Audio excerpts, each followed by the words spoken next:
Good day, my friends. I'm glad you're here. Mrs. Lincoln and I wish to extend our heartfelt thanks to you and the many other friends throughout the country who have offered their condolences and sympathy over the loss of our son William last week.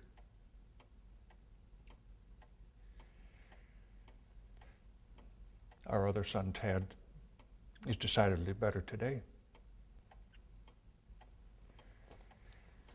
Well, the news that has electrified the country is the successive Western victories at Forts Henry and Donelson. Public joy seems unbounded. Even Congressman Murrell, who has not been particularly happy over the Legal Tender Act, seems utterly jubilant. He believes we can close this war by the 30th day of July next.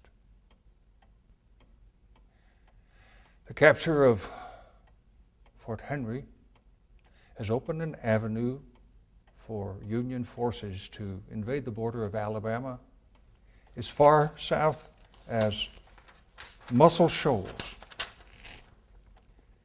The capture of Fort Donelson has secured most of Tennessee and all of Kentucky. Thanks be to God. Of note in these proceedings has been the use of several ironclad ships, something of a novelty for naval warfare in this country. It was only last August that legislation was passed authorizing construction of these new vessels. Notification was made in the newspapers that there would be a naval contract awarded for the best design. Once that design was decided upon by the Naval Ironclad Board, construction of the vessel proceeded with amazing rapidity. Various components were forged in 8 separate foundries. Construction was completed in 118 days. Workers employed around the clock. And then on the 30th day of January last, a revolutionary new ironclad christened the Monitor was launched from Brooklyn, New York into the East River.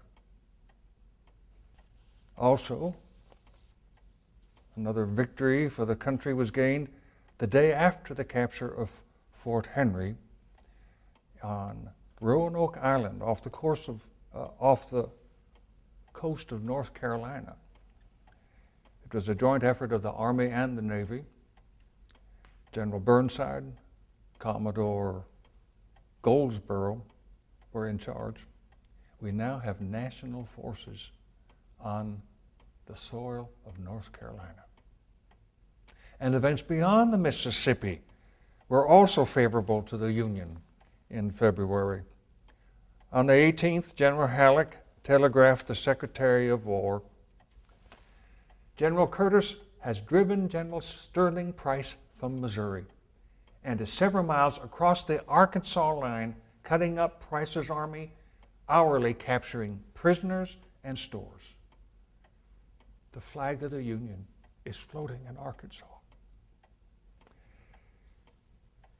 These victories coming simultaneously produces the profound effect throughout the states that we will see the end of this war and the restoration of the Union before the close of the year. I do wish it to be known, however, that the execution of Captain Nathaniel Gordon this month was unrelated to the rebellion.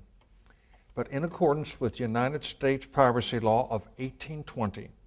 He was captured in August of 1860 at sea, some 50 miles off the coast of West Africa, with nearly 300 adults and over 500 African children captive on his ship. He was indicted, tried, and convicted last November for engaging in the slave trade and hanged on February 21st.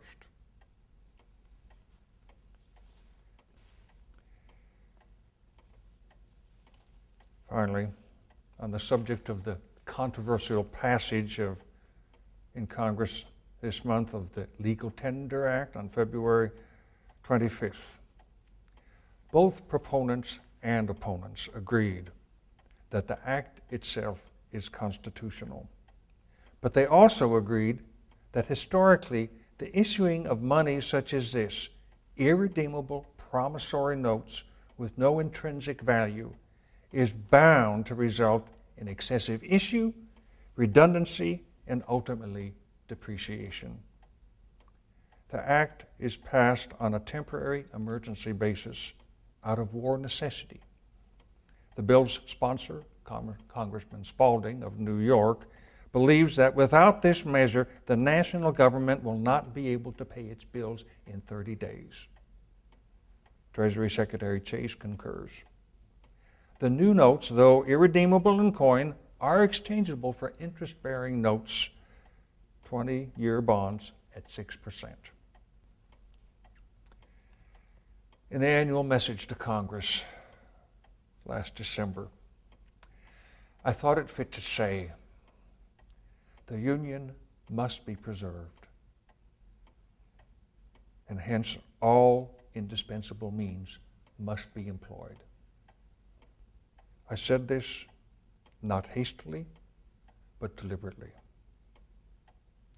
And so, with continued reliance and even more firm upon Providence, let us go forward in this work which events have devolved upon us. Thank you.